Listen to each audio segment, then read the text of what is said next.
L'amour du Christ nous étreint en ce que nous avons discerné ceci, que si un est mort pour tous, tous donc sont morts, et qu'il est mort pour tous, afin que ceux qui vivent ne vivent plus pour eux-mêmes, mais pour celui qui pour eux est mort et a été ressuscité.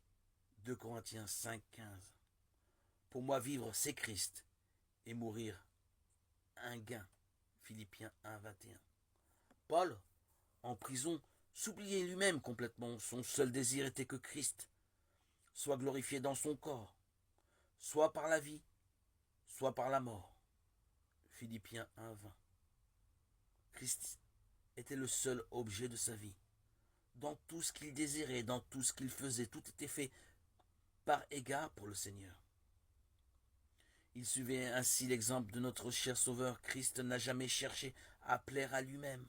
Romains 15,3. Mais il a toujours fait ce qui était agréable à son Père. Jean 8,29. Il trouvait sa nourriture à faire la volonté de son Père et à accomplir son œuvre. Jean 4,34. Soyez donc imitateurs de Dieu, comme de bien-aimés enfants, et marchez dans l'amour comme aussi le Christ nous a aimés et s'est livré lui-même pour nous, comme offrande et sacrifice à Dieu en parfum de bonne odeur. Éphésiens 5, 1, 2. Il est bien vrai que Christ a aimé l'assemblée et s'est donné lui-même pour elle. Pourtant, même en cela, son intérêt premier était de plaire à Dieu. Il cherchait toujours la gloire de Dieu et ce motif l'a conduit jusqu'à la mort.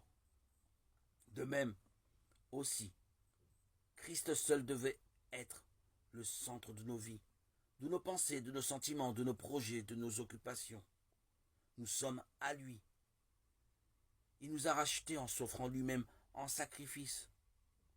Nous devrions vivre non pour nous-mêmes, mais pour celui qui pour nous est mort et a été ressuscité. Quel test pratique et puissant cela nous fournit. Ai-je Christ en vue dans ce que je me propose de faire ou dans ce que je désire avoir? Si je suis engagé à son service, est-ce vraiment pour lui? Puis-je dire de tout ce que je vois chez moi, c'est pour Christ?